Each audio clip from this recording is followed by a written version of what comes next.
मांगा रोजगार, हुए ठगी का शिकार। आखिर कब तक चलेगा इस गोरख धंधे का व्यापार? पुलिस के ढुलमुल रवैये से दिल्ली वासी परेशान। बोले राजनीति की चक्की में पुलिस को ना पीसे सरकार। मेहनत के पसीने से जोड़कर की थी पाई पाई की बचत, ठगों ने महज कुछ ही दिन में लगा दी हजारों की चपत। भारत में बेरोजगारी का कितना बुरा आलम है, इस बात का अंदाजा लगाना बिल्कुल मुश्किल नहीं है।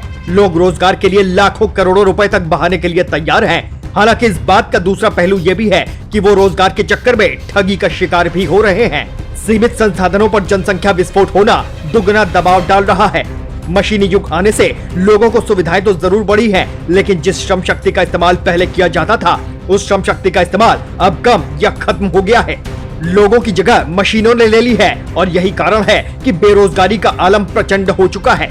अपनी पढ़ाई पूरी करने के बाद युवा भारत में रहकर रोजगार करने के बारे में नहीं सोचते, बल्कि बाहर के देशों में जाकर बसने की प्रवृत्ति ज्यादा चल पड़ी है। ऐसा ही आज एक मामला हम आपके सामने लेकर आए हैं, जिसमें लोगों को न तो रोजगार ही मिला, बल्कि उनको हजारों रुपए की चपत लगी, सो अलग।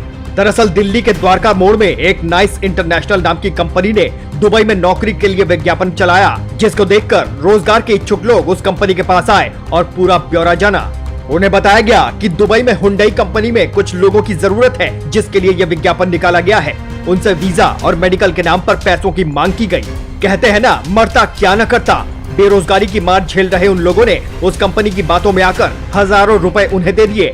पैसे मिलने के बाद कंपनी की ओर से उन्हें 13 अक्टूबर को फ्लाइट होने की बात कही गई, जिसके लिए उन्हें 12 अक्टूबर को ही बुला लिया गया था। पीड़ित पक्ष जब 12 अक्टूबर को वहां पहुंचा तो ऑफिस में लगे ताले को देखकर सकपका गया।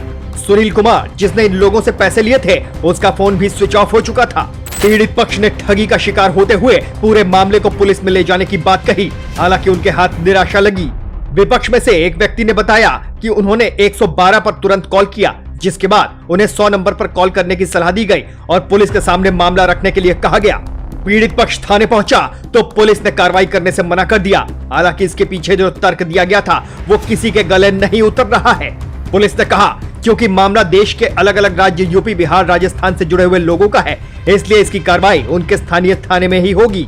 जिस तरह की कार्रवाई की उम्मीद पुलिस से थी, उस तरह की कार्रवाई तो नहीं हुई। हालांकि उस बिल्डिंग के मालिक का साथ जरूर पीड़ित पक्ष को मिल गया। पीड़ित पक्ष द्वारा उस कंपनी के ऑफिस पर एक और ताला लगाने की गुजारिश की गई थी, जिसे बिल्डिंग के मालिक ने तुरंत पूरा कर दिया और पुलिस वेरिफिकेशन और आईडी से जुड़े कागजात भी पीड़ित पक्ष को सौंप दिए, जो कि ठग राकेश कुमार को पकड़ने में मील का पत्थर साबित हो सकते हैं। पिछले कुछ घटनाक्रमों से देखकर ये पता लगता है कि दिल्ली की कानून व्यवस्था भगवान भरोसे ही है। कुछ दिन पहले सुंदर नगरी में नौजवान की हत्या को अंजाम देना, फिर उसके कुछ दिन बाद ही पटेल नगर में एक नौजवान की हत्याकांड की घटना और अब लोगों की मजबूरी का फायदा उठाकर ठगी की घटना कहीं न कहीं पुलिस के ढुलमुल रवैये का सीधा प्रमाण है। दिल्ली सरकार और एलजी इसी बात की पसोपेश में है कि दिल्ली की कानून व्यवस्था को कैसे सुधारा जाए। मुख्यमंत्री अरविंद केजरीवाल एलजी को पत्र लिखकर कानून व्यवस्था पर कड़े कदम उठाने के लिए अपील भी कर चुके हैं।